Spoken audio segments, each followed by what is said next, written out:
voudrais tout d'abord vous remercier et vous souhaiter la bienvenue à cette importante rencontre qui s'inscrit dans mon ambition renouvelée de renforcer le pilotage des politiques publiques, en particulier le plan Sénégal émergent.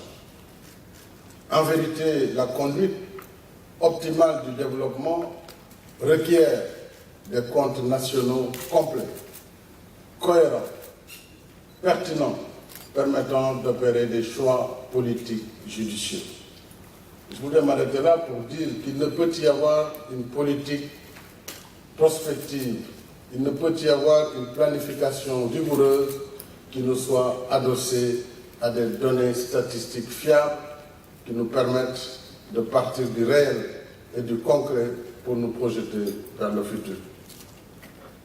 Or, une bonne qualité de ces comptes exige une production soutenue de données macroéconomiques fiables et surtout de renouveler ces données tous les 5 ans, donc ce qui constitue l'année de base.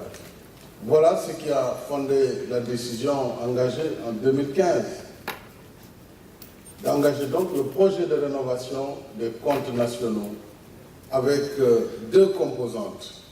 La première, c'est le recensement général des entreprises et la seconde, les travaux du changement d'année de base. Ce projet, mesdames et messieurs, dont l'objectif est de fournir des informations de qualité reflétant au mieux la structure actuelle de l'économie sénégalaise, permettra ainsi de rendre conformes nos capacités statistiques avec les meilleurs standards internationaux. Les travaux de changement d'année de base qui nous réunissent ce matin ont mobilisé une trentaine de comptables nationaux et d'experts internationaux. Je voudrais que vous les applaudissiez, ces experts nationaux et internationaux qui ont abattu un travail colossal. Et donc de mettre en place surtout de nouvelles nomenclatures d'activités et de produits. Et je me rappelle, lors du recensement, on m'avait fait lire un compte-rendu où on s'était rendu compte que des métiers qui étaient considérés comme des métiers souvent secondaires étaient en réalité très présents dans le tissu économique. Je pense aux couturiers, aux tailleurs et à tous ces métiers de couture, de confection qui en réalité constituent une base essentielle aussi de notre économie informelle. Mais il s'agissait aussi de rechercher l'exhaustivité sur la couverture du produit intérieur brut et d'élaborer de nouveaux comptes nationaux en tenant compte des standards internationaux. Ainsi, notre pays vient d'actualiser ses comptes nationaux et d'élaborer une nouvelle année de base conforme au système de comptabilité des Nations Unies. Avec ce changement d'année de base, le Sénégal a construit les comptes nationaux de l'année de base 2014.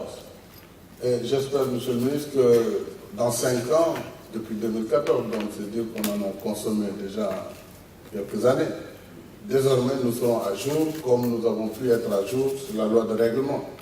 Tout ça aussi, ce sont des indicateurs de performance que je me plais à souligner.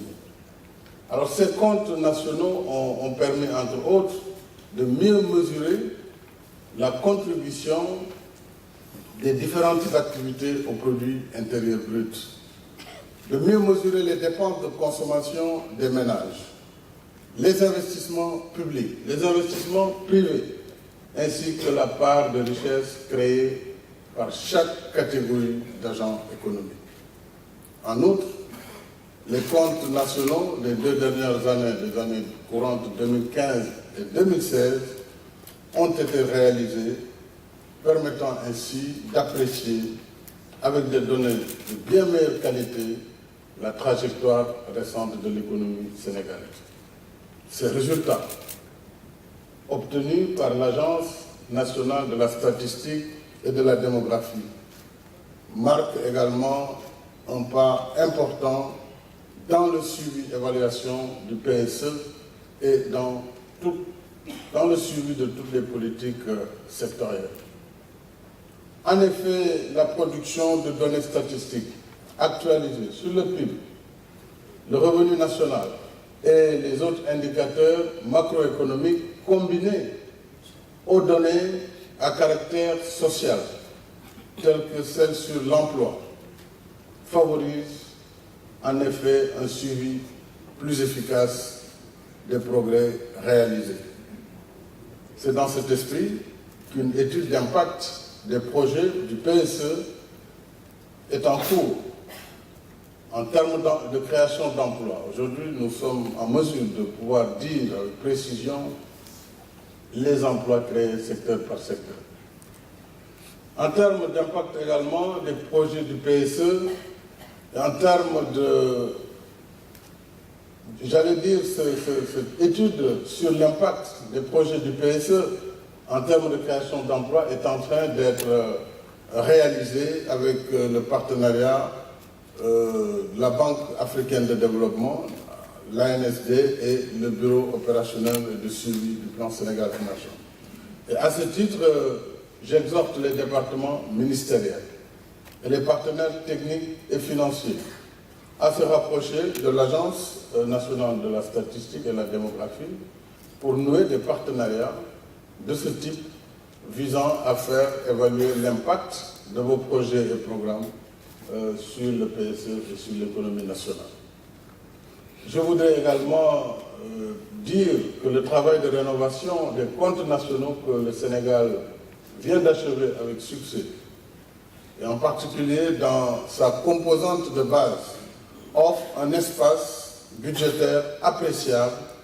Et ça, je pense que ce n'est pas le ministre des Finances qui va dire non. Cet espace budgétaire appréciable pour accompagner notre politique de développement. Je crois qu'il y a eu quand même une plus grande visibilité par rapport à notre économie, par rapport à nos capacités, et donc tout cela rentre et renforce notre vision économique. L'utilisation aussi efficiente de ces nouvelles marges de manœuvre, donc de ces nouveaux espaces budgétaires, exige évidemment de relever encore davantage le défi de la mobilisation des recettes fiscales. C'est un grand sujet. En effet, le potentiel fiscal national doit être mieux exploité pour éviter la création de nouveaux impôts ou la hausse de ceux existants déjà. À cet égard, les services du ministère de l'économie reviendront tout à l'heure avec plus de détails sur les implications macroéconomiques de ce changement de base que vous appelez dans votre jargon rebasing. Ces éléments seront essentiels pour asseoir notre cadrage macroéconomique, surtout sur la période 2019-2023 qui va correspondre au PAP 2. Donc le deuxième plan quinquennal du PSE, qui je le rappelle est un plan sur 20 ans, subdivisé en 4 plans quinquennaux appelés plans d'action prioritaire, et nous allons entamer le second PAP à partir de l'année 2019. Depuis novembre 2017, mesdames et messieurs, le Sénégal est le 4e pays de l'Afrique subsaharienne. Après l'Afrique du Sud, les Seychelles et Maurice a adhéré à la norme spéciale de diffusion des données du Fonds monétaire international. Donc cette performance est la résultante, j'allais dire, d'une volonté politique forte et des efforts conjugués des différentes structures impliquées dans la mise en œuvre de cette norme de diffusion des statistiques, notamment avec l'action de l'ANSD, encore une fois, que je félicite, d'abord pour la qualité de ses cadres, pour la rigueur avec laquelle cet institut, cette agence donne ses statistiques de façon tout à fait indépendante et tout à fait libre.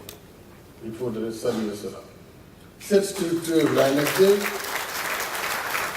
qui est la clé de voûte du système statistique national, a su assurer la production de données aux standards internationaux, aussi bien en termes de qualité qu'en termes de délai. Voilà pourquoi je pense qu'ils ont les moyens, mais il faut toujours renforcer les moyens de l'agence, le ministre, et mesdames et messieurs les partenaires. Cette mission stratégique requiert le respect des principes fondamentaux de la statistique publique, tels qu'édictés par la Charte africaine des statistiques dont le projet de loi, vous l'avez dit, autorisant le président de la République à ratifier cette charte vient d'être adoptée en Conseil des ministres le 4 juillet dernier. Alors cette décision consacre mon engagement indéfectible en faveur d'un système statistique national indépendant et performant. Dans cet élan, je demande au gouvernement d'accélérer le processus de mise en œuvre ou de mise en place d'un fonds de développement de la statistique, déjà fortement recommandé par le Conseil national de la statistique. Il me plaît de souligner également l'enjeu de renforcement de l'intégration africaine attachée à la modernisation du système, devant permettre à notre pays de relever les défis de la convergence macroéconomique et ceux liés surtout à l'événement de la zone de libre-échange continentale, la ZLECA ou ZLECAF. J'aimerais que le ministre du Commerce continue les discussions à ce propos avec notre secteur public, privé national. Parce qu'il y a aujourd'hui un grand changement dans l'Union africaine, c'est de faire en sorte que le commerce intra-africain devienne une réalité. 48 États africains sur les 54 ont déjà signé cette charte pour un marché commun africain. Et déjà, près d'une dizaine ont ratifié. Donc c'est dire que nous nous acheminons vers ce marché commun africain et il faut que notre économie soit prête, que notre secteur privé soit prêt et accompagné dans cette perspective. Le Sénégal a aussi des atouts dans cette perspective. Mais évidemment, il y a des craintes, comme pour la plupart des pays, et il nous faut travailler la main dans la main pour que cette LECA soit une opportunité plutôt qu'un défi pour notre économie nationale.